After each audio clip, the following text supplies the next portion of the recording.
राधिकाय तदालये कृष्णाय कृष्ण भक्ताय तद्भक्ताय नमो नमः। जय श्री कृष्ण चैतन्य प्रभु नित्यानंद श्री अद्वैत गदाधर श्रीवासादि गौर भक्त वृंद। हरे कृष्णा कृष्ण कृष्णा हरे हरे हरे राम राम राम हरे हरे। हरे कृष्णा कृष्ण कृष्णा हरे हरे हरे राम राम राम हरे हरे।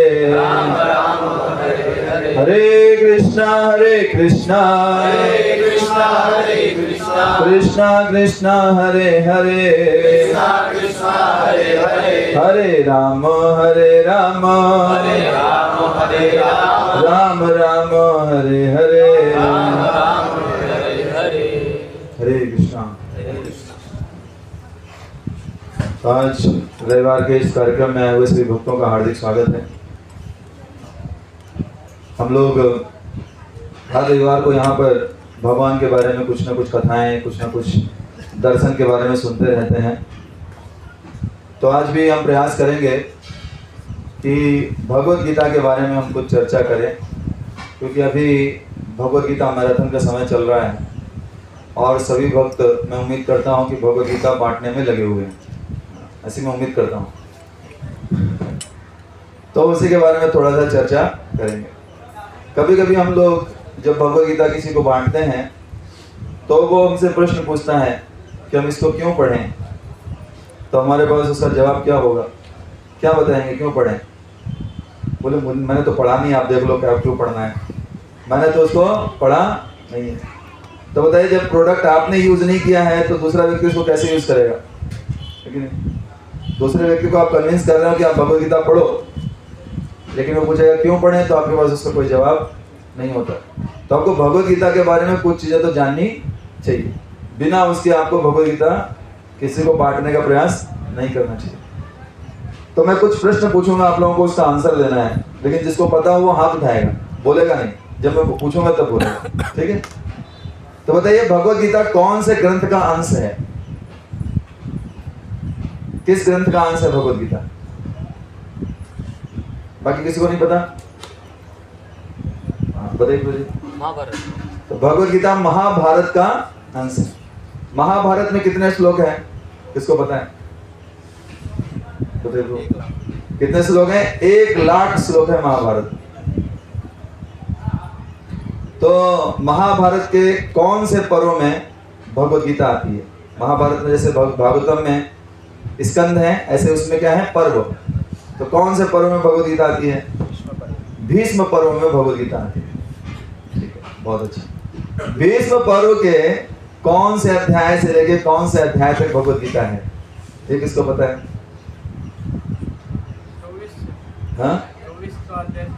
24 से पक्का? 24 से लेके 25 से 42 तक ये भगवत गीता है ना। महाभारत के भीष्म पर्व के 25वें अध्याय से लेके 42वें अध्याय तक। तो टोटल कितने भगवत गीता में अध्याय हैं, बताइए गुरुजी? 18 अध्याय। बहुत अच्छा। और भगवत गीता में कितने श्लोक हैं? 700। कितने श्लोक हैं भगवत गीता में? 700 श्लोक हैं। ठीक है, बहुत अच्छा। तो इस प्रकार से भगवत गीता के बारे में हमको ये थोड़ी जानकारी तो होनी ही चाहिए। अभी हम थोड़ा कुछ और चर्चा करेंगे, भगवत गीता महात्म्य के बारे में चर्चा करेंगे। फिर बाद में हम जानेंगे कि भगवत गीता इस्कॉन की ही क्यों लेनी चाहिए।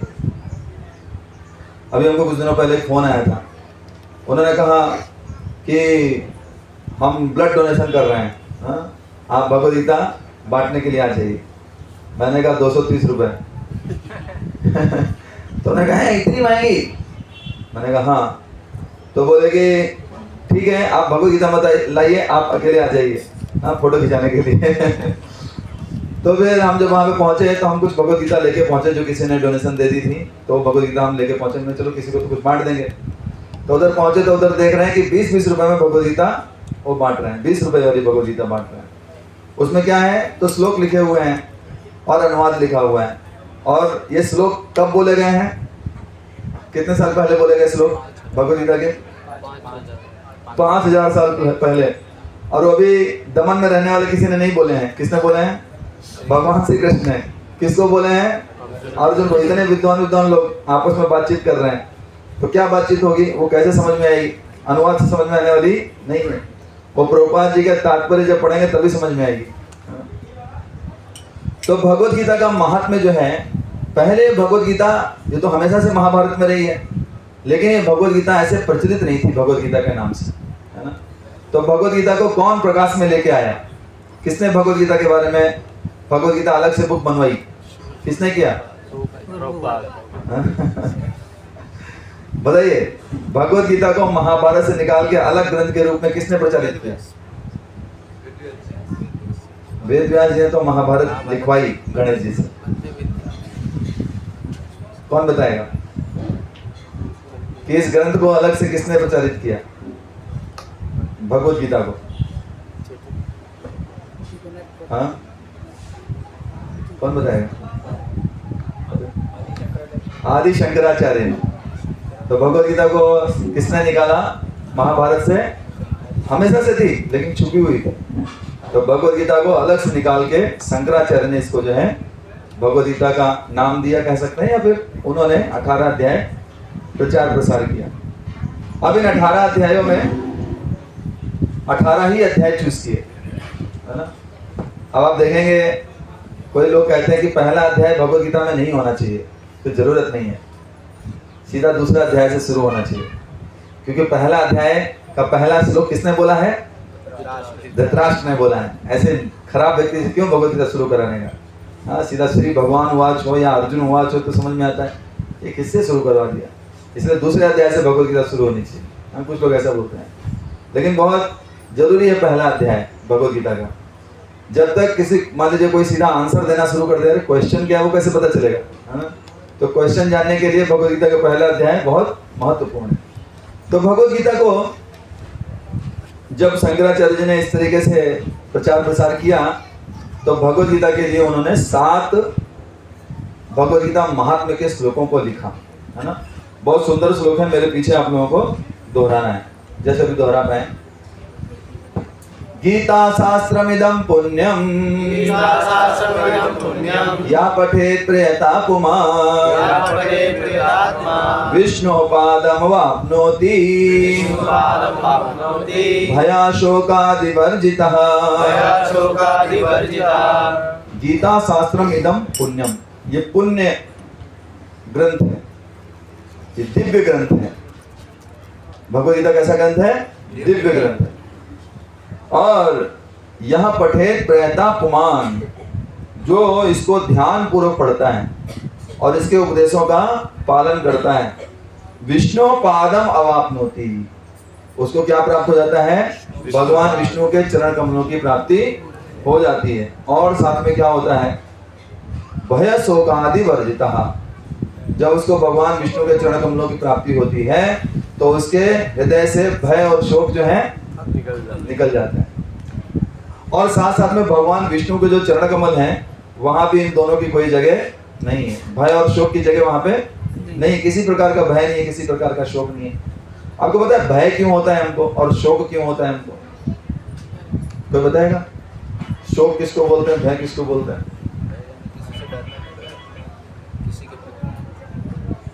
शोक जब हमारे पास कुछ नहीं होता है ना, जब हमारे पास कुछ नहीं होता है तो हमको शौक होता है, देखो हमारे पास नहीं है, हमारे पास गाड़ी नहीं है, हमारे पास बंगला नहीं है, हमारे पास ये नहीं वो नहीं। और जब हमारे पास कुछ होता है तो उसे खो जाने का भय होता है। मान लीजिए किसी ने नई गाड़ी खरीदी, और गाड़ी खड़ी है घर के बाहर, और उधर से निकला, स्क्रैच मारते हुए निकल गया, तो उसको डर रहता है कि कहीं कोई कुछ ना कर दे। तो जो चीज नहीं होती है उसका क्या होता है? शोक होता है, और जो है उसका भय होता है। तो भगवान कहते हैं, मतलब शंकराचार्य बताते हैं कि अगर कोई व्यक्ति भगवत गीता का पाठ करता है, नित्य ध्यान पूर्वक पाठ करता है, मैंने बहुत सारे ऐसे भक्त देखे हैं जो कि भगवत गीता का रोज एक ही श्लोक पढ़ते हैं, एक ही मतलब केवल एक ही नहीं, एक एक श्लोक पढ़ते हैं भगवत गीता का, लेकिन उनका नियम है कि एक श्लोक तो हमको पढ़ना ही है। जैसे हम लोगों ने 16 माला का नियम बनाया हुआ है कि 16 माला जप करना ही है, तो ऐसे उनका नियम है कम से कम एक श्लोक तो पढ़ना ही है। कुछ भक्त ऐसे भी जो कम से कम एक चैप्टर पढ़ते हैं, कुछ ऐसे हैं जो एक पेज पढ़ते हैं भगवत गीता का। तो ये नियम बनाने से क्या होगा, आपको भी भगवत गीता आएगी।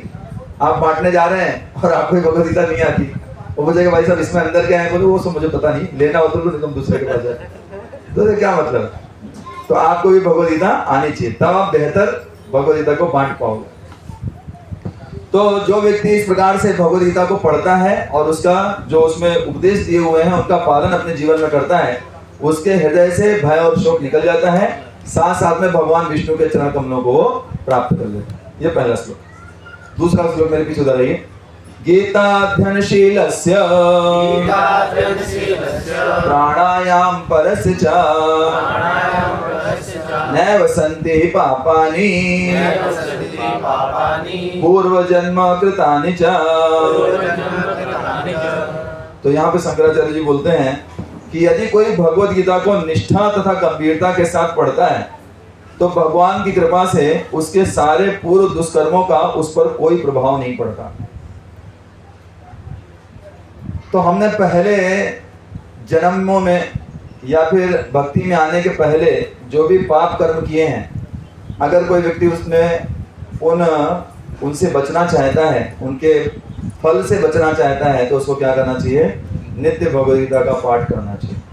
अगर वो नित्य भगवद गीता का पाठ करेगा तो पहली चीज तो ये होगी कि जो पुराने दुष्कर्म है उनका प्रभाव उसके ऊपर से खत्म हो जाएगा। और चूंकि वो भगवद गीता को पढ़ेगा, भगवद गीता को पढ़ने का मतलब है भगवद गीता को अपने जीवन में उतारना। तो भगवद गीता के जो उपदेश है उनको अपने जीवन में उतारेगा तो पाप करेगा ही नहीं आगे।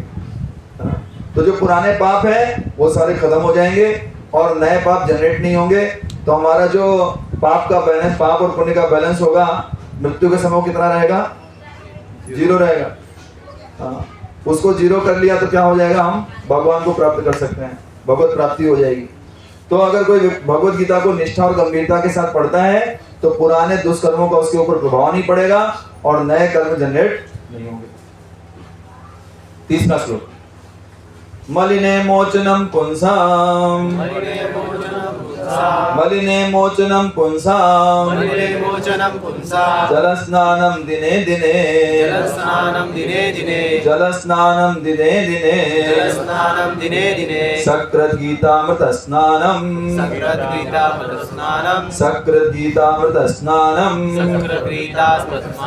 संसार मलनाशनम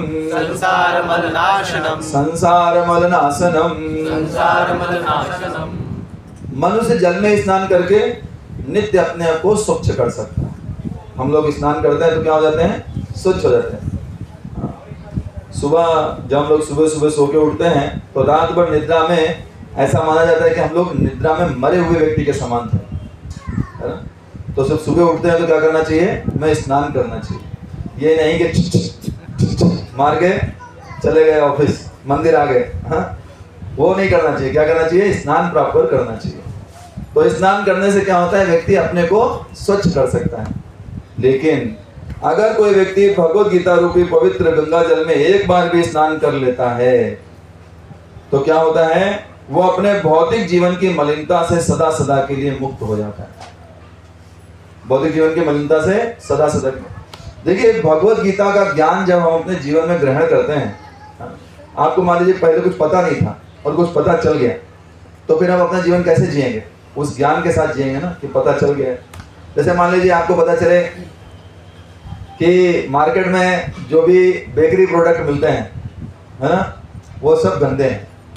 आपको पता चल जाए, है ना, कि ब्रेड जो है उसमें थूक डाल के उसको जो है पकाया जाता है, और जो पाव है उसमें भी ऐसे कुछ किया जाता है, और जो बिस्कुट वगैरह भी बाहर मार्केट में मिलते हैं सब गंदे तरीके से बनाया जाता है। अब आपको पता चल गया तो अब आप आगे क्या करोगे? नहीं खाओगे, सिंपल बात है ना। तो ऐसे ही भगवत गीता का अगर कोई पाठ कर लेता है, भगवत गीता को समझ लेता है, पढ़ लेता है, तो भगवत गीता पढ़ने के साथ उसका क्या होता है, जीवन का जो मल है, जो उसके भौतिक जीवन की मलता है, वो खत्म हो जाती है, क्योंकि वो उसके अनुसार जीवन व्यतीत करने लगेगा। भगवत गीता के ज्ञान के अनुसार जीवन जिएगा, और ज्ञान के अनुसार जीवन जिएगा तो उसका भवबंधन होएगा ही नहीं, और भवबंधन जो भी पुराने थे उसके कर्म वो सब खत्म हो जाएंगे, और वो क्या कर पाएगा, इस भवबंधन से सदा सदा के लिए मुक्त हो जाएगा। अगला श्लोक, गीता सुगीता कर्तव्या, गीता सुगीता कर्तव्या, गीता सुगीता कर्तव्या, गीता सुगीता कर्तव्या, किमन्यो शास्त्र विस्तरहि, शास्त्र विस्तरे, किमन्यो शास्त्र विस्तरहि, शास्त्र विस्तरे, या स्वयं पद्मनाभस्य, स्वयं पद्मनाभस्य, या स्वयं पद्मनाभस्य, स्वयं पद्मनाभस्य, मुख पद्मा विनिसृता, मुखपद्माविनिसृता, मुख पद्मा विनिसृता। मुखपद्माविनिसृता। यहाँ पे इस भगवद गीता में, इस श्लोक में बताते हैं कि भाई भगवद गीता भगवान के मुख से निकली है। भगवद गीता शब्द का अर्थ क्या है? भगवत मतलब भगवान, गीता मतलब गीत, है ना, भगवान का गाना। भगवान का गाना क्या है? भगवद गीता। तो भगवद गीता भगवान के कहां से निकली है? मुख से निकली है। तो बोलते हैं कि ये क्योंकि भगवान के मुख से निकली है, इसलिए किसी अन्य साहित्य को पढ़ने की कोई जरूरत नहीं। अगर किसी ने भगवद गीता पढ़ लिया तो उसे अन्य किसी साहित्य को पढ़ने की जरूरत नहीं, किसी अन्य शास्त्र को भी पढ़ने की कोई जरूरत नहीं। क्या करना चाहिए? इसलिए भगवद गीता को पूर्ण मनोयोग से और श्रद्धा से पढ़ना चाहिए। पढ़ना चाहिए मतलब अपने जीवन में उतारना भी उसको चाहिए। और बोलते हैं कि केवल एक पुस्तक भगवद गीता ही पर्याप्त है, क्योंकि यह समस्त वैदिक ग्रंथों का सार है और इसका प्रवचन स्वयं भगवान ने किया। कभी कभी क्या होता है, किसी ऋषि ने किया है, सूत गोस्वामी ने किया, सुखदेव गोस्वामी ने किया कोई प्रवचन, तो ये प्रवचन इनडायरेक्ट प्रवचन है। लेकिन जो भगवान ने स्वयं दिया है वो कैसा है? डायरेक्ट प्रवचन है। इसलिए भगवद गीता अगर कोई व्यक्ति पढ़ता है तो उसे अन्य किसी साहित्य को पढ़ने की कोई जरूरत नहीं है। इसमें सब कुछ दिया हुआ है। भगवान भगवद गीता के 15वें अध्याय के 15 नंबर श्लोक में बोलते हैं, किसी को याद है 15 नंबर अध्याय के 15 नंबर श्लोक? हाँ, किसी को याद नहीं है? उसमें भगवान बोलते हैं बुलाने की शक्ति भी मैं ही देता हूँ। हाँ, किसी को नहीं याद पूरा श्लोक? 15वें अध्याय के 15 नंबर का श्लोक? अरे तो बहुत इंपॉर्टेंट श्लोक है, नहीं याद है? एक लोग तो निकलेगा, मुझे पक्का यकीन है, कोई तो निकलेगा जो बताएगा। सर्वस्य चाहं हृदि सन्निविष्टो, सर्वस्य चाहं हृदि सन्निविष्टो, मत्ता स्मृतिर्ज्ञानमपोहनं च, वेदेश सर्वैरहमेव वेद्यो, वेदांत कृत वेद विदेव चाहम, सर्वस्य चाहम हृदय सन्निविष्टो, मत्ता स्मृतिर ज्ञानम अपोहनम च। मैं ही स्मृति देता हूँ, ज्ञान देता हूँ, भुलाता भी मैं ही हूँ। किसी को अरे प्रभु जी ये वाला श्लोक था क्या? वो तो मुझे याद था। भगवान कहते भुलाने की शक्ति भी मैं ही देता हूँ। और वेदेश सर्वेर अहमेव विद्यो, वेदों के द्वारा कौन जानने के योग्य है? भगवान कहते हैं मैं जानने के योग्य हूँ। तो अगर कोई व्यक्ति वेदों को पढ़ता है तो वेदों को पढ़ के क्या जानना चाहिए उसको? कृष्ण को जानना चाहिए। और कृष्ण के बारे में भगवद गीता में ही सब कुछ दिया हुआ है। कृष्ण कौन है सब बताते हैं भगवान, भगवान के भक्त कौन है, भगवान की शक्तियाँ कितनी हैं, जीव कौन होता है, प्रकृति क्या होती है, काल क्या होता है, कर्म क्या होता है, सब भगवान ने भगवद गीता में ऑलरेडी बताया हुआ है। तो किसी अन्य वैदिक साहित्य को पढ़ने की कोई जरूरत नहीं है। केवल भगवद गीता का ज्ञान हो तो व्यक्ति बड़े बड़े लोगों को प्रवचन देने लगेगा। ये जो दो ग्रंथ, तीन ग्रंथ हमारे जो हैं, श्रीमद् भगवद गीता, भागवतम और चैतन्य चैतामृत, ये बड़े महान ग्रंथ हैं। भगवद गीता ऐसा ग्रंथ है जो सारी जो फिलॉसफी, जो दर्शन है ना, उसको पकड़ के रखता है। मतलब अगर किसी को भगवद गीता का दर्शन आता है ना, वो किसी को भी पराजित कर सकता है पूरे विश्व में। और श्रीमद् भागवतम देखिए कितने पुराण है टोटल? 18 पुराणों में 17 पुराणों में कोई भी प्रवचन कर सकता है। 17 पुराणों के बारे में कोई भी थोड़ा भी पढ़ेगा ना प्रवचन कर सकता है। लेकिन श्रीमद् भागवतम पे कोई अगर प्रवचन करता है ना, तो जो बाकी 17 को जो प्रवचन जो लोग करते हैं ना, वो सुनते हैं आके, जो 18वें को प्रवचन करता है। भागवतम पे सब लोग नहीं बोल पाते हैं, भागवतम ग्रंथ पे। बाकी ग्रंथों में, बाकी पुराणों के बारे में बोला जा सकता है। और चैतन्य चरितामृत एक ऐसा ग्रंथ है जिसमें जो हम लोग कृष्ण भक्ति कर रहे हैं या कृष्ण भक्ति का अभ्यास कर रहे हैं, उस अभ्यास के लिए जो भी चीजें जरूरत है पोषण के लिए, वो सारा चैतन्य चरितामृत में मौजूद है। ये सबसे विशेष ग्रंथ है, कलयुग के सबसे विशेष ग्रंथ यही है, भगवद गीता, श्रीमद् भागवतम और चैतन्य चरितामृत। तो अगर ये भगवद गीता ऐसी है जिसका प्रवचन स्वयं भगवान ने किया है, तो किसी अन्य शास्त्र को पढ़ने की कोई जरूरत नहीं। अगला श्लोक, भारतामृत सर्वस्वम विष्णु वक्त्राद्विनिः श्रितम् गीता गंगोदकं पीत्वा पुनर्जन्म न विद्यते। बोलते हैं कि जो गंगा जल पीता है वह मुक्ति प्राप्त करता है। अतएव इसके लिए उसके लिए क्या कहा जाए, जो भगवद गीता का अमृत पान करता है। भगवद गीता महाभारत का अमृत है और इसे भगवान कृष्ण ने स्वयं सुनाया है। तो गंगा जल कहां से निकला है? भगवान के चरणों से। और भगवद गीता कहां से निकली है? भगवान के।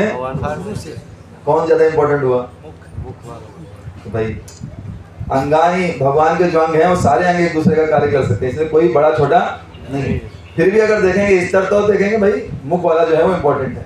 तो भगवद गीता केवल अगर कोई व्यक्ति पढ़ता है तो वो क्या प्राप्त कर सकता है? वो मुक्ति से भी उच्च चीज प्राप्त कर सकता है, जो कि भगवान का धाम प्राप्त कर सकता है, भगवत प्राप्ति कर सकता है।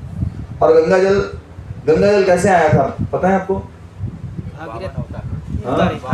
जब वामन अवतार हुआ तो वामन अवतार में भगवान ने अपना पैर जो है ऊपर की ओर बढ़ाया, तो पैर जो था ये ब्रह्मांड के जो आवरण है उसको छिद्र कर दिया, उसको छेद कर दिया, और वहां से पानी, विरजा नदी का पानी जो है वो गिरने लगा। तो ब्रह्मा जी ने देखा कि भगवान के चरणों का ये जल है, तो तुरंत ब्रह्मा जी ने क्या किया, अपने कमंडल में उसको रख लिया। तब तक वो रिपेयर हो गया, बंद हो गया। तो फिर ब्रह्मा जी के कमंडल में वो जल था। फिर बाद में क्या हुआ, इधर भगीरथ महाराज जो थे उनके ताऊगण जो है उनकी मृत्यु हो गई थी, तो उनको बचाने के लिए भगीरथ जी ने क्या किया, तपस्या करना शुरू किया।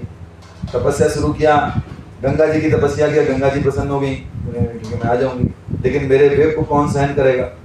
तो फिर बोला कि भाई शिव जी करेंगे सहन, शिव जी को प्रसन्न करो। शिव जी प्रसन्न हो गए। तो गंगा जल जो है ब्रह्मा जी के कमंडल से कहाँ आया? सीधे शिव जी के जटा में, हिमालय में शिव जी की जटा में आया। तो गंगा जी बहुत स्पीड से आई, बोले अभी सब बराबर कर दूंगी, ऐसा बहुत स्पीड से आई। तो शिव जी समझ गए कि इनको थोड़ा अहंकार है, तो भगवान शिव ने क्या किया, ऐसी जटा अपनी व्यवस्था किया कि उनको आउट गोइंग मिला ही नहीं रास्ता, वो उधर ही अंदर भंवर घूमती रह गई, इधर जा रही उधर जा रही, अंदर बाहर जाने का रास्ता ही नहीं मिला। फिर जब भागवत जो भगीरथ जी थे उन्होंने देखा, अरे आई तो थी, अभी आउट पार दिया थी, क्या हो गया? तो फिर उन्होंने फिर से शिव जी से प्रार्थना की, उनको रास्ता दो। तो फिर शिव जी ने उनको रास्ता दिया। तो फिर गंगा जी जो है अभी हम देखते हैं उत्तराखंड, उत्तर प्रदेश, बिहार, बंगाल में प्रवाहित होती हैं। तो वो गंगा जल जो लोग वहाँ पे गंगा जल का पान करते हैं उनको मुक्ति प्राप्त हो जाती है। और जो भगवद गीता, देखिए गंगा जल तो उधर ही मिलेगा, है ना, या तो उधर से कोई लाए, पर भगवद गीता आपको पूरे विश्व में मिल जाएगी, जहाँ आप जाएंगे वहाँ भगवद गीता भी मिल रही है, इस्कॉन की कृपा से, प्रभुपाद जी की कृपा से। इसलिए ये ज्यादा महत्वपूर्ण है। अगला श्लोक, सर्वोपनिषदो गावो दुग्धा गोपाल नंदनः पार्थो वत्सा सुधीर्भोक्ता दुग्धम गीतामृतम महा। तो सारे उपनिषद जो हैं, उपनिषद का अर्थ क्या होता है? उप मतलब पास में, अनिषद मतलब बैठो। पास में बैठ के जो ज्ञान दिया जाता है, जो निर्देश दिए जाते हैं, वो उपनिषद। तो गीता को भी गीतोपनिषद कहा जाता है। गीता को क्या बोलते हैं? गीतोपनिषद। क्योंकि भगवान कृष्ण ने अर्जुन को पास में बिठा के पूरा प्रवचन दिया। तो उपनिषद में क्या है, क्या करना चाहिए क्या नहीं करना चाहिए, ये उपनिषद में बताया जाता है। तो वही इसको भी गीतोपनिषद कहा जाता है। और इस गीतोपनिषद की तुलना क्या की गई है? सर्वोपनिषदो गावो, सारे उपनिषद जो हैं उनकी तुलना एक गाय से की जाती है। सब लोग गाय देखें? गाय से तुलना की जाती है। और गाय का सार क्या होता है? दूध। गाय का सार क्या है? दूध गाय का। तो बताते हैं सारे उपनिषद अगर गाय हैं मिला के, तो जो दूध है वो भगवत गीता है। यानी सारे उपनिषदों का सार क्या है? वो भगवत गीता है। अब अगर किसी ग्वाले को दूध निकालना है गाय से, तो उसको क्या करना चाहिए? क्या चाहिए उसको? एक बछड़ा चाहिए, है ना? बिना बछड़े के गाय दूध नहीं देगी। तो बछड़ा थोड़ी देर पीता है, तो बछड़े को हटा दिया जाता है और दूध निकाल दिया जाता है। तो बछड़ा कौन है? अर्जुन है। और ग्वाला कौन है? वो भगवान श्री कृष्ण है। भगवान श्री कृष्ण ने क्या किया? सारे उपनिषदों के सार को निकाला है। और वो जो दूध है उसको शुरू में किसने पिया? अर्जुन ने, क्योंकि बछड़े के रूप में। और एक बार अर्जुन तृप्त हो गए, उसके बाद वो ज्ञान हम सबके लिए है। जितने भी सुधीर भोक्ता हैं, जो भी उसके रस को आनंद प्राप्त करते हैं उसके रस में, उन सबके लिए वो ज्ञान अवेलेबल है। तो इसलिए सारे उपनिषदों का सार है भगवद गीता। जितने भी वैदिक ग्रंथ हैं, सबका इसेंस, सबका सार कौन है? भगवद गीता। अगर कोई भगवद गीता पढ़ लेगा तो उसे वास्तव में अन्य किसी शास्त्र की जरूरत नहीं। अभी गीता महात्म्य का अंतिम श्लोक। एकम शास्त्रम देवकी पुत्र गीतम, एकम शास्त्रम देवकी पुत्र गीतम, एकम शास्त्रम देवकी पुत्र गीतम, एकम शास्त्रम देवकी पुत्र गीतम, एको देव देवकी पुत्र एव, एको देवकी पुत्र एव, एको देवो देवकी पुत्र एव, एको देवकी पुत्र एव, एको मंत्रस्तस्य नामानि यानि, एको मंत्रस्य नामानि यानि, एको मंत्रस्तस्य नामानि यानि, एको मंत्रस्य नामानि यानि, कर्मापि एकं तस्य देवस्य सेवा, कर्मापि कर्मापि एकं तस्य देवस्य सेवा। देवस्य सेवा। तो बोला गया है कि एक ही शास्त्र होना चाहिए पूरे संसार में। कौन सा शास्त्र होना चाहिए? देवकी पुत्र गीतम। देवकी पुत्र कौन है? भगवान श्री कृष्ण। उनका गीत क्या है? तो एक ही शास्त्र होना चाहिए, क्या है वो? भगवत गीता। दूसरा, एको देवो देवकी पुत्र एव, एक ही देवता होना चाहिए। देवता मतलब पूज्य, है ना? देवता मतलब पूज्य नहीं, पूज्य, जिनकी पूजा की जाए। तो एक ही व्यक्ति होना चाहिए जिसकी सब लोग पूजा करें। वो कौन होना चाहिए? देवकी पुत्र एव। कौन होना चाहिए? देवकी पुत्र होना चाहिए, कृष्ण होना चाहिए। और एको मंत्रस्तस्य नामानि यानि, एक ही मंत्र होना चाहिए। कौन सा मंत्र होना चाहिए? हरे कृष्णा कृष्ण कृष्ण हरे हरे, हरे राम राम राम। एको मंत्रस्तस्य नामानि यानि, उस देवकी पुत्र का नाम मंत्र होना चाहिए। तो देवकी पुत्र का नाम क्या है? कृष्ण नाम है, राम नाम है, हरि नाम है, बहुत सारे नाम है भगवान के। कोई भी मंत्र, कोई भी नाम जप कर सकते हैं। कोई कृष्ण कृष्ण भी कर सकता है, राम राम भी कर सकता है, हरे कृष्ण भी कर सकता है, राधे कृष्ण भी कर सकता है। लेकिन हरे कृष्णा महामंत्र जो है, ये महामंत्र है। मंत्र का भी, सारे मंत्रों का राजा है। मंत्र मतलब क्या होता है? तुझे पता मंत्र मतलब क्या होता है? मनः त्रायते इति मंत्रः, जो मन को कंट्रोल में रखता है उसको क्या बोलते हैं? मंत्र। और महामंत्र है हरे कृष्णा महामंत्र, सारे मंत्रों को भी कंट्रोल में रखता है। यानी सारे मंत्रों का जो फल है वो भी प्राप्त होता है अगर कोई व्यक्ति हरे कृष्णा महामंत्र का जप करता है। हरे कृष्णा कृष्ण कृष्ण हरे हरे, हरे राम राम राम हरे। नाम में कितनी शक्ति है भगवान के पता है? अगर एक शुद्ध नाम लिया जाए, एक शुद्ध नाम, पूरे संसार को तार सकता है वो एक शुद्ध नाम। इतना पावरफुल है भगवान का नाम। और देखिए विशेषता क्या है, लोगों को ना चाहिए कुछ कठिन चीज। बोलोगे गर्मी में पहाड़ के ऊपर चढ़ना है, बोलेंगे यस इसमें कुछ मजा है, ये हम करेंगे।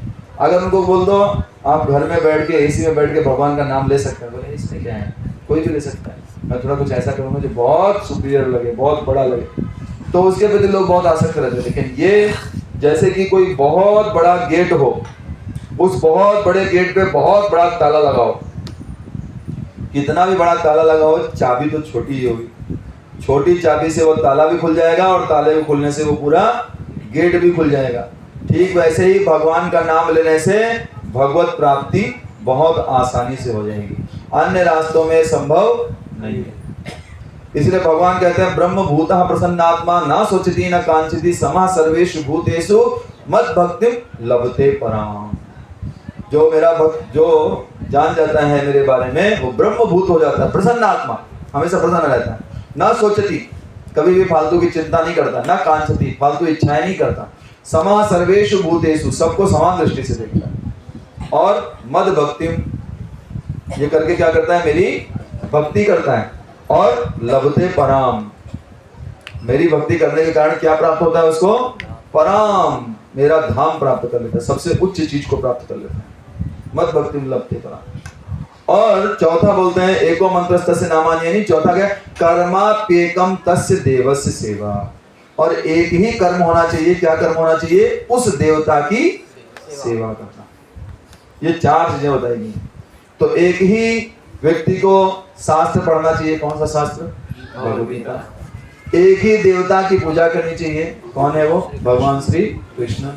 एक ही मंत्र जप करना चाहिए, वो क्या है, भगवान का नाम। और एक ही कर्म होना चाहिए उसका, भगवान की सेवा। तो बोले प्रभु जी भगवान की सेवा करेंगे तो फिर बाकी कर्म कौन करेगा, नौकरी कौन जाएगा, पैसा कौन लाएगा, खाना कौन बनाएगा। तो जब हम भगवान की भक्ति करते हैं, एक सिंपल सा एग्जांपल बताता हूँ आप लोगों को, सब लोगों के लिए प्रैक्टिकल है। जैसे मान लीजिए कोई माता जी घर में कुकिंग कर रही है, कुकिंग करके क्या कर रही है, भगवान को, उन्होंने कुकिंग करके भगवान को बहुत सुंदर से भोग लगाया, है ना।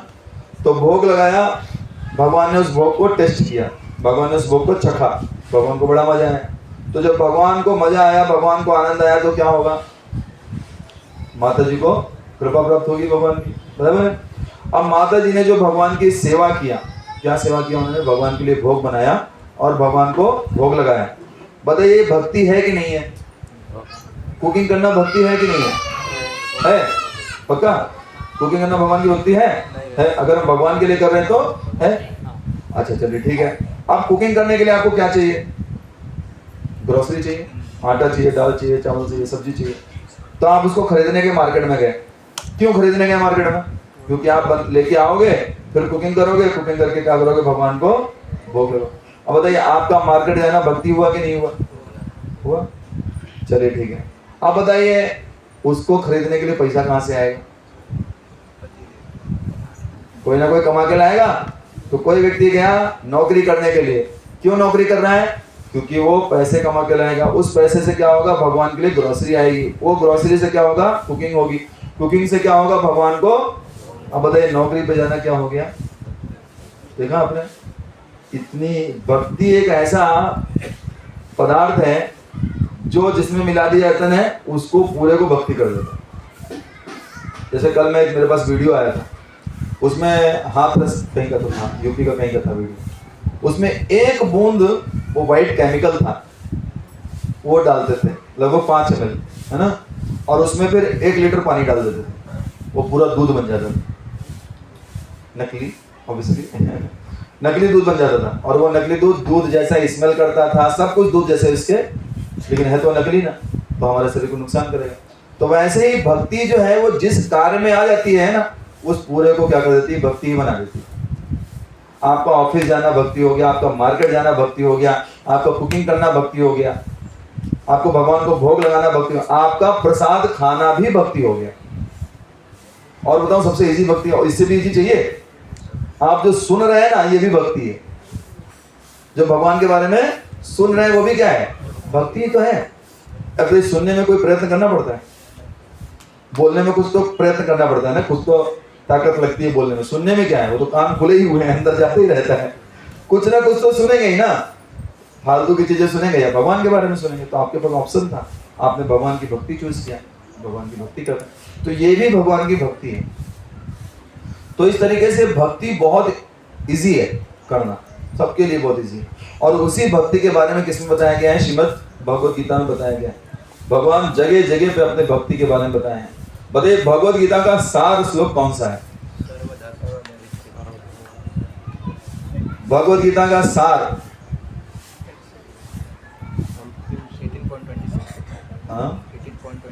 26 कौन सा श्लोक? 26 थोड़ी है, 66।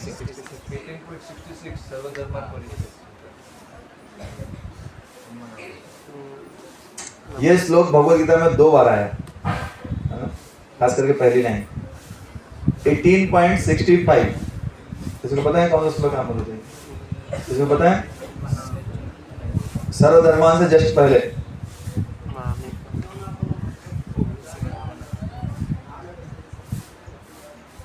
मन मना भव मद भक्तो मद्याजी माम नमस्कुरु मामे वैसे सत्यम ते प्रतिजाने प्रियोसी में। भगवान कहते हैं अपने मन को मुझ में लगाओ, मन मना भव मद भक्तो और मेरे भक्त बन जाओ, मद्याजी मेरी पूजा करो, माम नमस्कुरु और मुझे प्रणाम करो। ये 4 चीजें करो। आगे क्या बोलते हैं? अगर तुम ऐसा करोगे तो तुम मुझे प्राप्त कर लोगे, इसमें कोई भी संदेह नहीं, कोई भी डाउट नहीं है कि मुझे प्राप्त नहीं कर पाऊंगा, 100% प्राप्त कर लोगे। तो ये भगवद गीता का क्या है? सार है।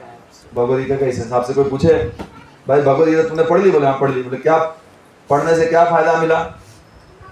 हाँ तो बोले यार पता नहीं। तो आपको बताना पड़ेगा भाई भगवद गीता का सार ये है कि भगवान में मन लगाना है, भगवान की भक्ति करना है, भगवान की पूजा करनी है और भगवान को प्रणाम करना, यही भगवद गीता का सार। ऐसे ही बहुत सारे श्लोक हैं जो बहुत इंपॉर्टेंट श्लोक हैं। हाँ, एक भगवद गीता में शांति सूत्र है। अगर किसी को शांति प्राप्त करनी है तो उसको वो श्लोक पढ़ना चाहिए, समझना चाहिए। किसी को पता है शांति सूत्र क्या है भगवद गीता का? हाँ नहीं पता? 5वें अध्याय में है। चलिए हिंट, 29 नंबर का श्लोक है। अब बताइए बताइए। भोक्तारम यज्ञ तपसाम सर्वलोका महेश्वरम सुहृदम सर्वभूतानाम ज्ञात्वा माम शांति मृक्षति। भगवान कहते हैं 3 चीजें जान लो। क्या है? भोक्तारम यज्ञ तपसाम, सारे यज्ञों और तपस्याओं का भोक्ता मैं हूं, और लोका सारे लोक, सर्वलोका महेश्वरम, सारे लोकों का कंट्रोलर मैं हूं, और तीसरा सुहृदम सर्वभूतानाम, सबका सबसे ज्यादा भला चाहने वाला मैं। मेरे से ज्यादा कोई भला किसी के नहीं चाहता। कोई बोलेगा मेरी पत्नी मेरे से बहुत प्रेम करती, कोई बोले मेरा पति मेरे से बहुत प्रेम करता है, कोई बोले मेरी माँ मेरे से बहुत प्रेम करती। नहीं, सबसे ज्यादा प्रेम कौन करता है हमसे? इतना पास में कौन है? आत्मा के पास में परमात्मा, बिल्कुल पास में रहते हैं। इतना पास में कोई हो सकता है? कोई नहीं है इतना पास में जितना भगवान हमारे पास में है। तो भगवान हमसे सबसे प्रेम को सुहृदम सर्वभूतानाम। एक बार बीरबल से अकबर ने पूछा कि बताओ संसार में सबसे ज्यादा प्रेम कौन किसको करता है? तो बीरबल ने कहा कि भगवान सबसे ज्यादा प्रेम करते हैं अपने भक्तों से। तो सर अकबर ने कहा गलत जवाब, सबसे ज्यादा प्रेम माँ अपने बच्चे से करती है। तो बीरबल ने कहा ठीक है आप यही मानते तो ठीक है। तो अकबर ने कहा तुमने ऐसा कैसे बोला, मैं तुमको सजा दूंगा। तो बोले ठीक है आप सजा दीजिए पर मुझे प्रूफ करने का मौका दीजिए। हाँ तो ठीक है। तो मैंने क्या किया, एक बंदर को, बंदरिया थी और उसके बच्चे को एक बड़े से ड्रम में रख दिया जिससे वो निकल ना पाए, और क्या किया उसमें पानी भरने लगे। बीरबल बाहर से पानी भरने लगे। तो जो पानी धीरे धीरे बढ़ने लगा तो बंदरिया ने क्या किया, अपने बच्चे को गोद में उठा लिया, 2 पैरों पे खड़ी हो गई और 2 से पकड़े थे अपने बच्चों को। धीरे धीरे पानी बढ़ने लगा बढ़ने लगा बढ़ने लगा। अब पानी बंदरिया के यहाँ तक आ गया तो उसने बच्चों को ऐसे कर लिया बचाने के लिए कि मेरा बच्चा बच जाए। धीरे धीरे पानी और बढ़ने लगा, नाक तक पानी आया। अब पता बंदरिया ने क्या किया, बच्चे को उठाया, उसको नीचे रखा, उसके ऊपर खड़ी हो गई। अपने को बचाया, बच्चे को मरने की। तो जब किसी का क्या होता है, जब अपने पे आ जाता है ना तब सब भूल जाता है वो। इसलिए कभी मान लीजिए कहीं आग लगती है ना, मान लो किसी फ्लैट में कहीं आग लगे तो सबसे पहले व्यक्ति भागता है, फिर याद आता है मेरी पत्नी घर में अंदर ही है, बच्चे घर में रह गए, तो वापस जाता उनको बचाने के लिए। तो समाज क्या कहेगा? सबसे पहले खुद भागेगा। तो भगवान जो है वो कहीं भी हमें छोड़ते नहीं, किसी भी परिस्थिति में हमारा साथ छोड़ते नहीं, हमेशा अपने साथ हमको रखते। इवन देखिए, हम लोग किसी भी शरीर को प्राप्त करें इस संसार में, गधा बने, कुत्ता बने, बिल्ली बने, सुअर बने, कीड़े मकोड़े बने, मकड़ी बने, नाली के कीड़े बने, लेकिन भगवान हर शरीर के हृदय में परमात्मा रूप में रहते हैं। ईश्वर सर्वभूतानां हृदय से अर्जुन तिष्ठति। ईश्वर जो है सारे भूतों यानी हम लोगों के हृदय में रहते हैं। तो भगवान हमें कभी भी त्यागते नहीं है।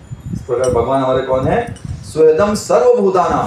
और ऐसा नहीं है कि पांडवों के हैं कौरवों के नहीं है, वो कौरवों के भी सुहृद हैं। भगवान का स्लैप और भगवान का लैप दोनों बराबर है। स्लैप मतलब समझते हैं, और लैप मतलब गोद में बिठाना। तो दोनों चीजें भगवान की सेम है। किसी को अगर दुख मिल रहा है, किसी को सुख मिल रहा है, तो दोनों को भगवान की कृपा समझनी चाहिए। सुख कृपा कैसे है? इसलिए समझ में आती है भगवान हम पर प्रसन्न है, इसलिए भगवान ने क्या किया है? हमको प्रसन्न किया हुआ, सुख दिया हुआ है। लेकिन दुख कृपा कैसे है? हमें सोचना चाहिए, मैं ज्यादा दुख के लायक था, मुझे बहुत ज्यादा दुख मिलना चाहिए था, वो तो भगवान ने कृपा किया है कि उस बहुत सारे दुख को छोटा करके मुझे दिया हुआ है। तो इस तरीके से सुख और दुख दोनों में क्या करना चाहिए? भगवान का कृपा समझना चाहिए। एक फार्मूला बताता हूं आपको, भगवत गीता से ग्रहण किया हुआ। अगर कभी आपको सुख मिले तो क्या करना चाहिए, और दुख मिले तो क्या करना चाहिए? दोनों में भगवान नाम लेना चाहिए। ये तो ऑप्शन ही है, भगवान का नाम तो लेना ही है। कभी अगर दुख मिले तो दुख में क्या करना चाहिए? भगवान का भजन करना चाहिए। कहते हैं ना, दुख में सुमिरन सब करें, सुख में करें न कोई, है ना? दुख में स्मरण भगवान का बहुत अच्छे से होता है। हे भगवान आप ही हो, मेरे और कोई नहीं है। मैंने देख लिया, मेरा ख्याल रखने वाला संसार में कोई नहीं है, सब मुझे लूटने के लिए पैदा हुए हैं, सब मुझे लूट रहे हैं। केवल आप हो जो आप मुझसे क्या करते हो? प्रेम करते हो। और कभी आप सुख में हो, बहुत सुखी हो, तब क्या करना चाहिए पता है? बड़े संतुष्ट नाम तो लोगे ही, सुख में दुख में तो 16 माला जप करना ही, ऑप्शन ही नहीं है दूसरा। सुख में क्या करना चाहिए? सेवा करनी चाहिए, दान देना चाहिए। जब सुखी हो तो दान करो, और दुखी हो तो भगवान का भजन करो। ये दोनों करोगे, शांत रहोगे, आप सुख और दुख दोनों को सहन कर लोगे। अगर आप सहन करना चाहते हो, शांति जीवन में रहना चाहते हो, तो क्या करो? सुख में दान करो, दुख में भजन करो। ये सब भगवद गीता में भगवान कहते हैं अशांतस्य कुतो सुखम। जो व्यक्ति अशांत है उसको सुख प्राप्त नहीं हो सकता।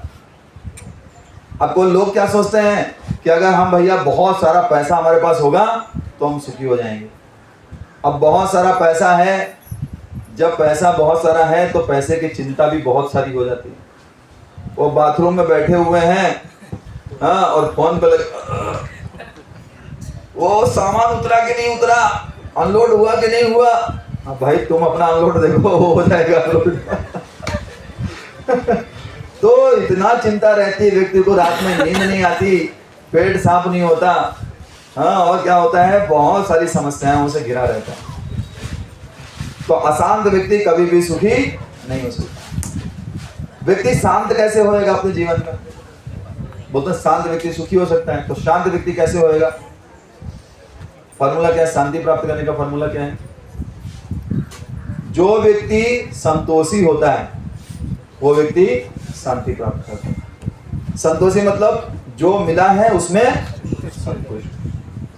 बोला रहे हमारे पास 2 व्हीलर है, उनके पास 4 व्हीलर, हाँ तो ठीक है, 2 व्हीलर में संतुष्ट। बोले हम यार दाल रोटी रोज खाते हैं, वो पिज्जा खा रहे हैं, उसमें दाल रोटी में संतुष्ट। जो मिला है उसमें संतुष्ट। ये कौन व्यक्ति हो सकता है? जिसके मन में बहुत सारी इच्छाएं नहीं आती हो, ये करना है, ये जाना है, वहां जाना है, ये खाना है, वो खाना है, ये सारी बहुत सारी इच्छाएं जिसके मन में होंगी, वो व्यक्ति कभी भी संतोषी नहीं हो सकता। और जो संतोषी नहीं हो सकता वो शांत नहीं हो सकता, जो शांत नहीं हो सकता वो सुखी नहीं हो सकता। Simple formula. अगर किसी व्यक्ति को सुखी होना है उसको क्या होना चाहिए? शांत। मान लीजिए आपको आपके कोई एक व्यक्ति हो, उसको उसका सबसे जो प्रिय भोजन है वो दिया जाए। मान लो पनीर की सब्जी उसको बहुत पसंद है, शाही पनीर बहुत पसंद है, उसको दिया गया शाही पनीर, और उसके कान में बोल दिया गया भाई साहब तुम्हारे पिताजी का एक्सीडेंट हो गया, तुम वो मर गए। सच में हुआ ऐसा, और इसको बढ़िया खाना दिया गया, बताइए इसको खाने में टेस्ट आएगा? क्यों क्यों टेस्ट नहीं आएगा? क्योंकि मन जो है वो दुखी हो गया ये खबर सुनते ही। अब टेस्ट कौन ले रहा था? जीभ ले रही थी कि आत्मा ले रही थी कि मन ले रहा था? मन टेस्ट ले रहा था। मन बताता है अच्छा है, बुरा है, खराब है, मीठा है, नमकीन है, सब मन बताता है। तो उसको स्वादिष्ट भोजन भी उसमें कोई स्वाद उसको नहीं लगेगा, क्योंकि उसका मन खराब होगा। और वहीं पे मन अगर प्रफुल्लित होगा तो नमक रोटी भी खा रहा होगा ना, तो उसको उसमें बहुत टेस्ट आएगा, है कि नहीं? तो ये सारा खेल किसका है? मन का है। मन का सुनने का नहीं, मन का सुनने का नहीं। कभी नहीं सुनने का मन का। जब तक हम साधना के स्टेज में हैं हमें मन का सुनना ही नहीं चाहिए। अगर बोले मन बोल रहा है मुझे मेरा मन कर रहा है, मुझे मन नहीं लग रहा है, मन नहीं लग रहा तो जरूर करो।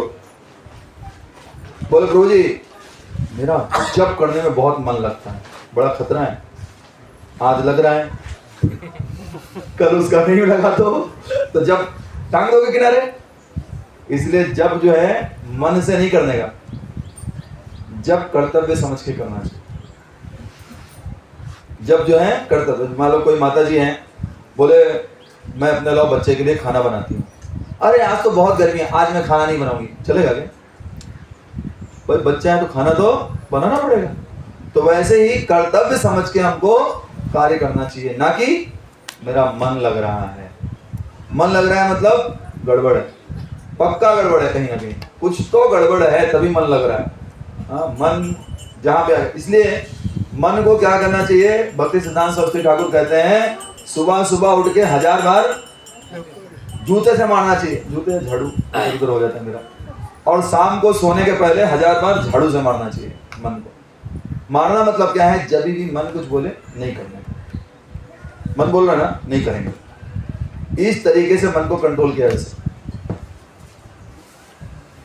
एक बार की बात है, एक ब्राह्मण था तो एक राजा के पास गया। उस राजा की प्रजा में सब लोग संतुष्ट थे, सब संतुष्ट थे, कोई भी किसी को कोई प्रॉब्लम ही नहीं थी राज्य में। तो ये ब्राह्मण एक अपनी बकरी को लेके गया राजा के पास और बोला महाराज ये मेरी बकरी जो है ये संतुष्ट नहीं है आपके राज्य में, बड़ा परेशान है। तो उन्होंने कहा क्यों? बोला देख लीजिए आप, मैं आपको दे रहा हूँ 7 दिन तक आपके पास रहेगी, 7 दिन तक आप इसको संतुष्ट करके दिखा दीजिए। राजा ने कहा ठीक है, नो प्रॉब्लम। अब राजा ने क्या किया? उसको खूब खिलाना शुरू किया बकरी को, जितना भोजन करना चाहे वो खाती रहती। प्रभुपाद जी कहते हैं बकरी क्या नहीं खाती है, यानी बकरी सब कुछ खाती रहती, तो खाती जा रही थी। अब खा के उसका वेट गेन हो गया, डबल हो गया, हाँ, तोन निकल आई उसकी। तो 7 दिन के बाद ब्राह्मण आया। ब्राह्मण ने कहा राजा महाराज बकरी का क्या हुआ? बोले एकदम फर्स्ट क्लास संतुष्ट है। बोले किधर है? तो उन्होंने कहा ये तुम्हारी बकरी है। बोले इतनी मोटी हो गई? बोले हाँ। तो ब्राह्मण ने क्या किया? अपने जेब से थोड़ा सा घास निकाला और बकरी को दिखाया। जैसे बकरी को दिखाया तो बेचारी बकरी क्या करती? खाने के लिए आ गई। बोला कहाँ संतुष्ट है? संतुष्ट होती तो खाने के लिए थोड़ी आती। राजा ने कहा अच्छा ज्यादा होशियार बनते हो, तुम लेके जाओ बकरी को और 1 हफ्ते के अंदर तुम संतुष्ट करा के लाओ, नहीं तो 8वें दिन में तुमको फांसी की सजा दूंगा। ब्राह्मण ने कहा ठीक है सर। ब्राह्मण लेके गया और पहला दिन था, बकरी थोड़ी मोटी थी उस समय, और उसने क्या किया? बाएं हाथ से घास निकाली और बकरी को दिखाई। बकरी तो बेचारी मासूम थी, हाँ, वो दौड़ती हुई आ गई। दाहिने हाथ में तेल लगा के एक डंडा उसने तैयार रखा था, वो एक डंडा मारा खींच के बकरी को। बकरी को तो कंफ्यूजन हो गया, बोले मैं किधर हूँ किधर? अभी तक तो खाने पीने को अच्छा मिल रहा था, ये क्या हो गया? बकरी वापस भागी, बोली क्या हो गया, किसके पास में चली गई? अब छोटे बच्चे हो या बकरी हो, ये थोड़ा जल्दी भूल जाते हैं। थोड़ी देर बाद क्या हुआ, उसको फिर से भूल गई वो। तो फिर से भूख लगी उसको, तो इसने फिर से उसको घास दिखाई। जैसे घास दिखाई तो बकरी बेचारी फिर से आ गई। उसको क्या पता था ये फिर से वही करेगा। ये वही वाला डंडा निकाला, दाहिने हाथ से एक मारा। 7 दिनों तक केवल वो एक ही चीज खाई, डंडा। घास खाने को ही नहीं मिला उसको। पूरा 1 हफ्ता तक डंडे खाती रही, डंडा खाते खाते खाते खाते। राजा से मिलने का दिन आ गया, 8वां दिन आ गया। बोले चलो राजा के पास। राजा के पास गए। राजा ने जब बकरी को देखा, बोला भाई इसको भर्ती करो, तो मर जाएगी इसको भर्ती करो, वो बिल्कुल पतली हो गई। 8 दिनों में कुछ खाने को दिया नहीं इसने। तो राजा ने कहा ये संतुष्ट है। ब्राह्मण ने कहा एकदम संतुष्ट है, बिल्कुल परफेक्टली संतुष्ट है। बोला इसको घास दिखाओ। तो इस ब्राह्मण ने उसको बाएं हाथ से घास दिखाया और दाहिने हाथ में कुछ था नहीं, ऐसे हाथ पीछे कर लिया। बकरी इतने दिन तो सीख गई थी, बोले आओ नहीं जाओगे बहुत मारता है, वो बेचारी नहीं आई। तो मन भी ऐसे ही है हमारा। मन को जितना खाने को दोगे ये खाते रहे। आप अगर सोचो कि प्रभु जी अगर मन मेरा बोल रहा है, कहते कभी कभी कुछ लोग बोलते हैं मन मारना नहीं चाहिए। अरे भाई मन को पक्का मारना चाहिए, नहीं तो मन तुमको मार देगा तो अगर मन को आपने मारा नहीं तो ये आपको ऐसा फंसाएगा ना। देखो संसार भर में बहुत सारे लोग गलत कार्य करते हैं। कोई कुछ चोरी करता है, कोई डकैती डालता है, कोई कुछ और गलत कार्य करता है। ये सब के पीछे कौन है पता है? उनका अनियंत्रित मन है। मन उनके कंट्रोल में नहीं है, इसलिए वो कुछ गलत कर बैठते हैं, उसकी सजा उनको भुगतनी पड़ती है कि नहीं? 10 साल की सजा होगी, किसी को फांसी की सजा हो जाती है, होता है ना। ये अनियंत्रित मन से होता है। तो मन जो है अगर वो हमारे वश में नहीं है तो क्या होगा? हमारी मृत्यु का कारण बनेगा, हमें फंसाने का कारण बनेगा। और वही मन अगर हमारे वश में है तो भगवान कहते हैं वो हमारा सबसे बड़ा मित्र है। अगर हमारे वश में है का अर्थ क्या है? हमारे लिए जो श्रेयस्कर है वो करने में हेल्प करेगा। अब हमारा मन जो है अगर जो हमारे लिए श्रेयस्कर नहीं है, जो हमारे लिए गलत है, दारू पीने चला जाए, सिगरेट पीने के लिए करे, हाँ उल्टा सीधी चीजें करने के लिए, ये मन हमारा सबसे बड़ा दुश्मन है। तो अब बताइए आप मेरे को, वो जो बकरी थी जिसको आईसीयू में भर्ती करने जैसी हालत हो गई थी, उसको क्या करना चाहिए? खूब खिलाना चाहिए या बिल्कुल नहीं खिलाना चाहिए? मीडियम लिमिटेड उसको खिलाना चाहिए। तो उसको क्या खिलाना है? उसको भगवान का लगा हुआ भोग ही अर्पित करना चाहिए, जो भगवान को अर्पित किया जा चुका है। हम लोग वेजिटेरियन है क्या? हम लोग वेजिटेरियन है? नहीं है वेजिटेरियन। हम लोग कृष्णाटेरियन है। जो कृष्ण को भोग लगाए हम वही खाएंगे, भले कितना ही अच्छा वेज क्यों ना हो। अगर वो भगवान को भोग लगाए नहीं है तो हम उसको नहीं स्वीकार करेंगे। और कितना भी नॉर्मल बना हो, बिल्कुल काम चलाओ जैसा बना हो, लेकिन भगवान को भोग लगाए है तो ये सिंपल परिभाषा है हमारी। तो मन को खिलाना है, लिमिटेड भोजन कराना है ना, कि पेट भर के खाना है, अच्छी चीजें मिल गई तो दबा के खाना है, वो नहीं। जितना उसको रिक्वायर्ड है उतना ही देना। तो आपका मन कर रहा है कि हम लोगों से मिले, मंदिर आइए, मंदिर में लोगों से मिलिए। पिक्चर हॉल में लोगों से मिलने जाने की क्या जरूरत है? या फिर मॉल में जाने की क्या जरूरत है? मंदिर में आइए, मंदिर में भक्तों से मिलिए। आपका मन कर रहा है कुछ संगीत सुनने का, लगाइए महाराज का कीर्तन, परम पूज्य लोकनाथ स्वामी महाराज के कीर्तन लगाइए, अनंत प्रभु के कीर्तन लगाइए, सुनिए कीर्तन। आपका मन कर रहा है कि किसी से हम बात करें, भक्तों से बात कीजिए। मन को लिमिटेड सुविधाएं दीजिए तो मन क्या होगा? आपके कंट्रोल में रहेगा। और अगर मन जो कर रहा है वो करते रहेंगे तो गए, वो तो डूबा ही है और आपको भी डुबा देगा। तो इसलिए ये सारी शिक्षाएं जो है हमको कहाँ से प्राप्त होती हैं? ये श्रीमद् भगवद गीता से प्राप्त होती है। इसलिए भगवद गीता जो है हम सबको ग्रहण करनी चाहिए। भगवद गीता को केवल भक्ति भाव से ग्रहण किया जा सकता है। भगवान भगवद गीता के 4 अध्याय में बोलते हैं, सा एवायम माया तेद्या योगा प्रोक्ता पुरातना भक्तो अस्मे सखा चेती रहस्यम हेतु दुतम। हे अर्जुन, मैं रहस्य तुमको क्यों बता रहा हूँ? क्योंकि तुम मेरे भक्त हो। अगर तुम मेरे भक्त नहीं होते तो मैं तुमको ये चीज नहीं बताता। तो भगवद गीता उसी व्यक्ति को समझ में आएगी जो भगवान कृष्ण का भक्त है। जो भगवान कृष्ण का भक्त नहीं है वो भगवद गीता को कभी समझ ही नहीं पाएगा, कितना भी पढ़े। प्राइम क्वालिफिकेशन क्या है? कृष्ण भगवान है और मैं उनका दास हूं, इस भावना के साथ भगवद गीता पढ़नी पड़ेगी। नहीं पढ़ेंगे नहीं समझ में।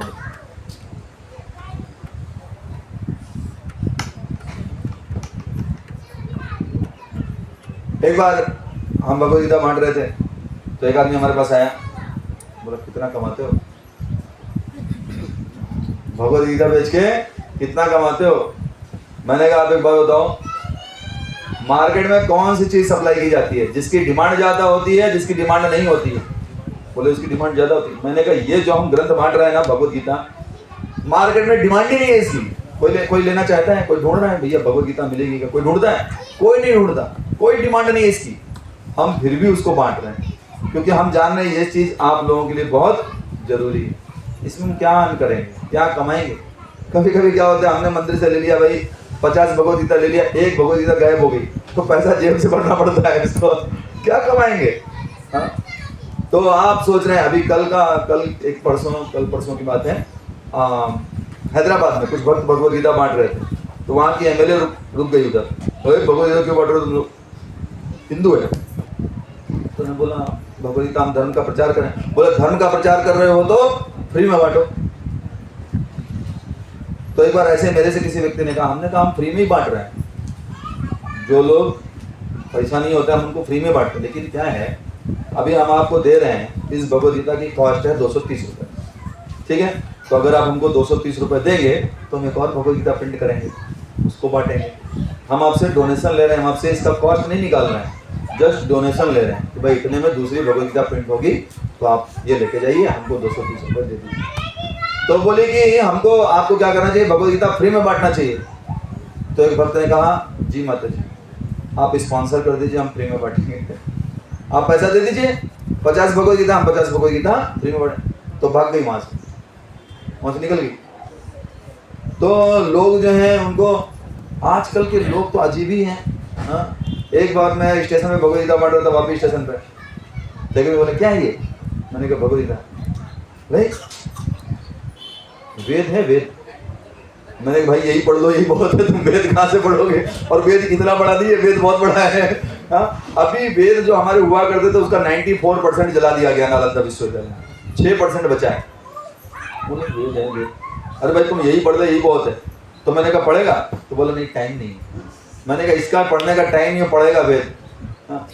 तो लोगों को कुछ भी प्रश्न रहते हैं, कुछ भी सोचते हैं, कुछ भी बात करते हैं, लेकिन हमको प्रयास करना चाहिए भगवद गीता बांटने। इवन मैंने देखा है कई सारे भक्तों का ऐसा अनुभव है, जब आप भगवद गीता बांट रहे होते हैं ना रोड पे, हाँ, तो कई ऐसे लोग होते हैं जिनको आप अप्रोच करते हैं, वो नहीं लेते भगवद गीता, लेकिन कुछ अपने आप से आएंगे, कुछ आपसे लेके जाएंगे भगवद गीता। तो उन लोगों को भगवद गीता मिल नहीं रही है, भगवान आपको माध्यम बना रहे हैं उनके पास भगवद गीता पहुंचाने का, है ना? कभी कभी क्या होता है, हम किसी को बोलते भाई सब भगवद गीता ले लो, बोला नहीं लूंगा। फिर दूसरा व्यक्ति उनके पास जाता है, बोले भगवद गीता लो, तब भी नहीं लूंगा। अगले साल कोई तीसरा व्यक्ति जाता है, नहीं लूंगा। ऐसा करके 10 बार कोई व्यक्ति जाता है ना, तो कभी कभी क्या होता है, सोचते हैं क्या है भगवद गीता में ये लोग इतना दिनों से बांट रहे हैं, ले ही लेता हूँ। तो फिर ले लेता है। जब ले लेता है तो कोई व्यक्ति सोचते हैं इसने बहुत अच्छे तरीके से बांटी होगी तभी उसने ले लिया। नहीं, जो पहला वाला व्यक्ति था ना, तब से शुरुआत हो गई थी बंटने की। एक बार क्या हुआ, एक शहर में एक दीवार बनाई गई, बहुत मजबूत दीवार बनाई गई, अंबुजा सीमेंट। तो उसको तोड़ना था बाद में, तो तोड़ने के लिए क्या किया गया, एक बहुत बड़े बॉडी बिल्डर बुलाए गए। तो बॉडी बिल्डर आए, बॉडी बिल्डर ने मारा उसको, नहीं टूटी। दूसरा बॉडी बिल्डर है, उसने भी मारा, नहीं। 10 बॉडी बिल्डर आए और उन्हें मारने का प्रयास किया, 10 में नहीं टूटी। फिर एक पतला व्यक्ति आया, बिल्कुल पतला, और उसने एक मुक्का मारा और दीवार गिर गई। तो सब लोग कह रहे हैं इसने दीवार गिरा, उसने दीवार गिराई क्या? नहीं, वो शुरू से ही जो पहले पहलवान ने जब मारा था ना, तभी से क्रैक आने लगा था उस दीवार पे, और वो क्रैक आते आते वो सबसे छोटे और पतले वाले ने भी मारा। तो वैसे ही कभी कभी हम जब भगवद गीता बांटते हैं तो हमको ये नहीं समझ रहे हमारे कारण ही उसने भगवद गीता लिया है। खैर कोई प्रॉब्लम नहीं है उसमें, उत्साह अगर आपको मिल रहा है कि भाई मैंने भगवद गीता बांटी, कोई दिक्कत नहीं, लेकिन अब अहंकार नहीं आना चाहिए कि हमने इतनी भगवद गीता एक दिन में बांट दिया, है ना? ऐसा अहंकार नहीं होना चाहिए। तो इस प्रकार ये जो भगवद गीता है, हमारे श्रील प्रभुपाद जी की भगवद गीता है, इसकी सबसे बड़ी विशेषता है इसके तात्पर्य, और ये कृष्ण भक्ति ही हर जगह देती है। अभी आप खोलेंगे भगवद गीता, कई लोग इस भगवद गीता की आलोचना करते हैं, कहते हैं कि अरे प्रभुपाद ने क्या किया है, कर्म योग में भी भक्ति योग ला दिया है, ध्यान योग में भक्ति योग ला दिया, अष्टांग योग में भक्ति योग ला दिया, ज्ञान योग में भक्ति योग, हर जगह भक्ति योग भक्ति योग भक्ति योग। प्रभुपाद जानते थे कि लोग कंफ्यूज होंगे, इसलिए प्रभुपाद जी ने क्या किया, हर जगह केवल भगवत भक्ति योग ही दिया। योग मतलब वास्तव में तो भक्ति योग ही होता है। योग जो सबसे सरल तरीके से भगवान से कनेक्ट किया जा सकता है वो है भक्ति योग। इसलिए प्रभुपाद जी हर जगह, प्रभुपाद जी ने एक तात्पर्य है 10वें या 11वें अध्याय में तात्पर्य है, प्रभुपाद जी ने उस तात्पर्य में 3 बार हरे कृष्णा महामंत्र पूरा लिखा हुआ है। हम लोग कभी कभी बोलते हैं हम लोग क्या जप करना चाहिए, हरे कृष्णा महामंत्र जप करना चाहिए, बोल देते हैं, पूरा मंत्र भी नहीं बोलते। और प्रभुपाद जी ने तात्पर्य में 3 बार हरे कृष्णा महामंत्र लिखा हुआ। एक बार प्रभुपाद जी के जो गुरु महाराज थे श्रील भक्ति सिद्धांत सरस्वती ठाकुर, उनके जो पिताजी थे वो एक बुक प्रसिद्ध करते थे, तो चेक करने के लिए भक्ति सिद्धांत महाराज के पास आती थी। तो भक्ति सिद्धांत महाराज तब केवल 7 साल के थे, 7 ईयर्स के थे। वो भगवद गीता वो चेक करते थे कि क्या लिखा है उस बुक में। तो एक बार भक्ति विनोद ठाकुर ने पूछा उनसे कि तुम क्या चेक करते हो, तो बोले मैं देखता हूँ अगर कृष्ण का नाम कई बार आया है तो सही है, क्योंकि जब जब कृष्ण का नाम आएगा कोई व्यक्ति उस कृष्ण नाम को पढ़ेगा लेगा तो इससे उसका भला हो जाएगा। तो इसलिए प्रभुपाद ने क्या किया, पूरी भगवद गीता में कृष्ण का जो भक्ति योग है उसको ही हर जगह प्रकाशित किया कि भक्ति योग करो भक्ति। क्योंकि लोग अभी देखो हम लोगों के लिए भगवद गीता पढ़ना कितना कठिन है कि कठिन की नहीं है, कठिन है। अब सोचिए आगे के जो कलयुग और आ रहा है, मंद सुमंद मतियो मंद भाग्यो उपद्रुता, इतना खराब दिन आने वाले हैं, उस समय लोग क्या पढ़ पाएंगे भगवद गीता को। और उसमें भी कंफ्यूजन रहेगा कि ज्ञान योग ग्रहण करें कि अष्टांग योग ग्रहण करें कि कर्म योग ग्रहण करें कि भक्ति योग ग्रहण करें। इसलिए प्रभुपाद जी ने क्या किया, जानते हुए कि हम लोगों के लिए सबसे अच्छा क्या है वो देने का प्रयास किया है अपनी भगवद गीता में। इसलिए प्रभुपाद की भगवद गीता बांटना बहुत जरूरी है। प्रभुपाद जी अपने एक जगह हिंसा के बारे में बोलते हैं कि हिंसा क्या है। हिंसा की परिभाषा प्रभुपाद जी की पता है क्या है, किसी को पता है हिंसा मतलब क्या है? प्रभुपाद जी क्या लिखते हैं? प्रभुपाद जी लिखते हैं कि अगर आपके पास भगवान के विषय में ज्ञान है और उस ज्ञान को आप दूसरों में बांट नहीं रहे हो, आप हिंसा कर रहे हो। तो परिभाषा मिलेगी आपको कहीं पे? हम लोग क्या सोचते हैं हिंसा मतलब मारना, लेकिन आप उसके अस्तित्व को खत्म कर रहे हो अगर भगवद गीता का ज्ञान उसको नहीं दे रहे हो। वापी में, दमन में, हर जगह लोग हजारों की संख्या में उनको भगवद गीता चाहिए, हम उनके पास पहुंच नहीं पा रहे हैं, वो तो मंदिर आने वाले नहीं। एक बार किसी भक्त ने मोहन रूपा प्रभु से पूछा कि लोग बोलते हैं आप लोग भगवान को सड़क पे ले आए, हाँ भगवद गीता के द्वारा भगवान को सड़क पे ले आए। बोले आप तो मंदिर आएंगे नहीं तो भगवान को तो सड़क पे आना ही पड़ेगा। एक बोला अरे आप भगवद गीता क्यों बेच रहे हैं? तो मोहन रूपा प्रभु तो क्या मुफली बेचे? अरे भाई हम मंदिर के हैं तो मंदिर वाली चीजें बेचेंगे ना, हम थोड़ी मुफली बेचेंगे, मावा बेचेंगे, भगवद गीता बेच रहे। अब तुम ले नहीं हो तुम्हारी समस्या है। तो लोग बहुत कुछ कहेंगे, लेकिन अगर हम भगवद गीता बांटने के लिए निकलेंगे और एक भगवद गीता भी हमसे कोई ले लेता है ना, उसके बाद जो हमें संतुष्टि मिलती है वो संतुष्टि जो है वो कहीं और नहीं मिलती। भगवान के ग्रंथ बांटने से जो संतुष्टि मिलती है। आप लोगों में कौन कौन इस्कॉन दमन के ऑफिशियल व्हाट्सएप ग्रुप में हो? इस्कॉन दमन, हाँ बाकी लोग नहीं है, सब लोग हैं, वो सब लोग होने चाहिए। तो इस्कॉन दमन में कभी कभी सचिन प्रभु का मैसेज आता है कि भगवान की कृपा से आज हमने एक भगवद गीता बांटी, हरी बोल। एक भगवद, लोग सोचे क्या यार एक भगवद गीता के लिए ग्रुप में मैसेज डाल दिया। अरे भाई एक आदमी के पास भगवद गीता पहुंची, भगवान का ज्ञान भगवान का नाम उसके पास पहुंचा, कितनी बड़ी बात है। और ये हम लोगों की कमी है कि केवल एक ही व्यक्ति के पास जा रही, ज्यादा के पास जाना चाहिए। तो अभी देखिए हमारे पास समय है, लगभग पूरा 1 महीना प्रभुपाद जी ने डेडिकेट किया हुआ है भगवद गीता मैराथन के लिए। आप लोगों में कौन कौन भगवद गीता बांट रहे हैं? हाँ बताइए। बाप रे, बस हाथ नीचे कीजिए। कौन कौन भगवद गीता नहीं बांट रहे हैं? हाथ बताइए, हाथ नीचे कीजिए। अच्छा कौन ऐसे थे जो दोनों में हाथ नहीं उठाए? तो भाई भगवद गीता क्यों नहीं बांट रहे हैं? एक आदमी आपको नहीं मिलेगा क्या जो भगवद गीता आपसे लेगा? कोई एक व्यक्ति ढूंढिए, कम से कम एक भगवद गीता तो महीने भर में बांटो। और जो बांट रहे हैं उनको और प्रयास करना चाहिए। हम देखो ये हमारे संतोष प्रभु हैं, संतोष प्रभु खड़े हो जाइए, खड़े हो जाइए। अब मैं इनके बारे में थोड़ा बताना चाहता हूँ। यहाँ भी आते हैं मंगल आरती हमारे वापिस। बैठ जाइए, बैठ जाइए। इनको हमने कहा प्रभु जी आपको भगवद गीता इस बार बांटनी है। इन्होंने कहा कैसे बांटना है, क्या है प्रभु जी भगवद गीता कैसे बांटेंगे, कौन लेता है प्रभु जी, ये है वो है। मैंने कहा आपका टारगेट है 51 भगवद गीता आपको बांटनी है महीने भर, ठीक है। तो इन्होंने कहा प्रभु जी देखते हैं, प्रयास करेंगे, ऐसा करके इन्होंने मेरे को जवाब दिया। फिर एक दिन मैंने उनसे बात किया, मैंने कहा आपने बांटना शुरू किया? बोले हाँ अभी शुरू कर रहे हैं, कल से शुरू करें। इन्होंने 7 दिन के अंदर 51 भगवद गीता बांट दिया। 7 दिन के अंदर पहली बार बांटना शुरू किया है। इसके पहले उनको एक्सपीरियंस नहीं है। जितने भी उनके दोस्त हैं, जितने भी जान पहचान वाले, सबको भगवद गीता लो, भगवद गीता लो।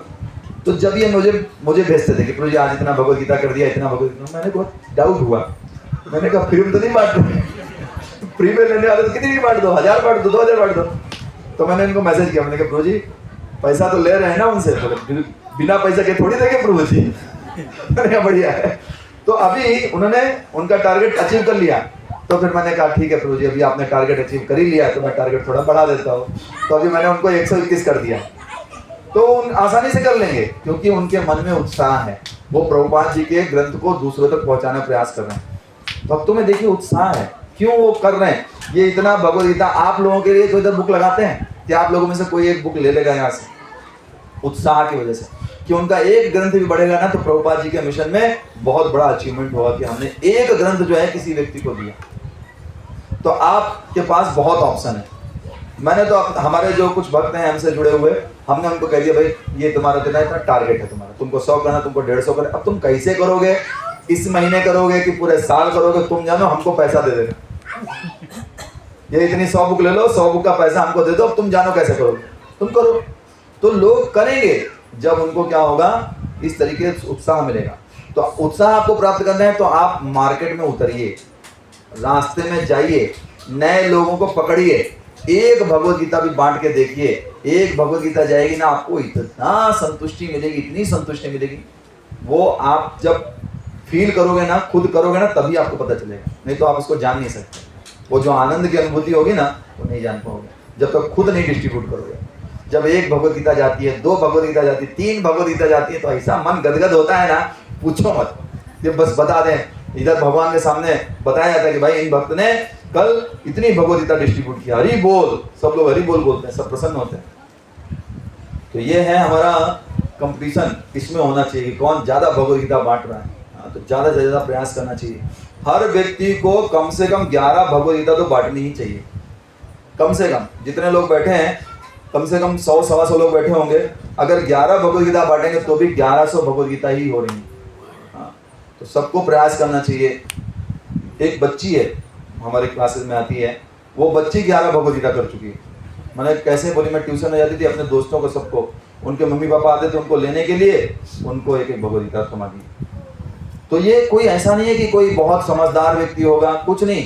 भगवद गीता आपके पास है, वो भगवद गीता अपना प्रचार स्वयं करती है। आपने भगवद गीता देखी, कितनी सुंदर भगवद गीता है अपनी। हाँ, भगवान श्री कृष्ण रथ चला रहे हैं, अर्जुन पीछे बैठा हुआ है, सुंदर बाउंड। अगर उतनी मोटी बुक आप बाहर लेने जाओगे मार्केट में तो 500 रुपए की मिलती है बुक आजकल, वो भगवद गीता 230 रुपए में दे रहे हैं। तो इसीलिए कि ज्यादा से ज्यादातर लोगों के पास पहुंचे। पेपर बहुत महंगा है, बहुत महंगा ये पेपर, फिर भी आपको भगवद गीता जो है वो केवल 230 रुपए हिंदी, 240 रुपए गुजराती, 210 रुपए मराठी, हाँ इतने सस्ते रेट में मिल रही है। तो आप भी दूसरों तक पहुंचाइए, ये वास्तव में अहिंसा होगी। और अगर आप वो चीज़ नहीं कर रहे हैं तो आप उनके ऊपर क्या कर रहे हैं, हिंसा कर रहे हैं। तो मेरा यही आप लोगों से नम्र निवेदन है कि ज़्यादा से ज़्यादा संख्या में भगवद गीता आप बांटिए और खुद भी ग्रहण कीजिए भगवद गीता को, खुद भी पढ़िए, रोज अभ्यास में रखिए कि भगवद गीता मुझे पढ़ना ही है। 10 श्लोक पढ़ना है, 5 श्लोक पढ़ना है, श्लोक अनुवाद, श्लोक शब्दार्थ अनुवाद और तात्पर्य। जब आप भगवद गीता के श्लोकों को पढ़ेंगे तो भगवद गीता के श्लोक जो है आपके ऊपर कृपा करेंगे, उस कृपा के द्वारा भगवद गीता आपको समझ में आएगी। वो बोलते भगवद गीता समझ में नहीं आएगी, अब जब पढ़ी नहीं है तो अपने आप से थोड़ी समझ में आएगी, आपको पढ़ना पड़ेगा। तो आप पढ़िए और पढ़ करके उसको समझने का प्रयास कीजिए, बार बार पढ़िए, उससे क्या होगा, भगवद गीता के श्लोक आपके ऊपर कृपा करेंगे, उस कृपा के द्वारा भगवद गीता आपको समझ में आएगी। तो ये मेरा आपसे नम्र निवेदन है, खुद भी पढ़िए, क्या बोलते हैं, सब पढ़ें सब बढ़ें, हाँ, तो सब लोग पढ़िए और सब लोग भगवान के धाम की ओर आगे बढ़िए, यही हमारा निवेदन है। सभी लोग ज़्यादा से ज़्यादा संख्या में भगवद गीता बांटने का प्रयास कीजिए। पूरे साल कर सकते हैं। आपके किसी दोस्त का जन्मदिन है, आप उसको क्या लेके दोगे? जब वो बड़ा दोगे, चॉकलेट दोगे? अरे भाई भगवद गीता दो। भगवद गीता दोगे तो जीवन भर याद रखेगी, यार ये भगवद गीता हमारे इस मित्र ने दिया, वो जीवन भर याद रखे। किसी की मैरिज एनिवर्सरी है, उसको भगवद गीता दो। हाँ, लेडी वो कष्ट झेल रहा है इतने सालों से, थोड़ा उसको रिलीफ दो, भगवद गीता पढ़ेगा तो थोड़ा उसको शांति प्राप्त होगी। तो हर समय किसी का गृह प्रवेश हो रहा है, किसी नया फ्लैट खरीदा, कुछ भी है, भगवद गीता गिफ्ट करो। आप आध्यात्मिक पर्सन हो ना, भगवान के भक्त, तो भगवान की भक्ति वाली चीज दोगे ना, तो भगवद गीता दो उसको। कृष्णा बुक दो, भगवद गीता दो।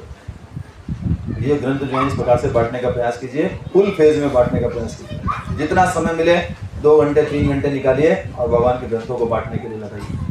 हरे कृष्णा कृष्ण कृष्ण हरे हरे, हरे राम राम राम हरे हरे। ग्रंथ श्रीमद् भगवद गीता की जय, श्रील प्रभुपाद की जय, जय गौर प्रेमानंदे।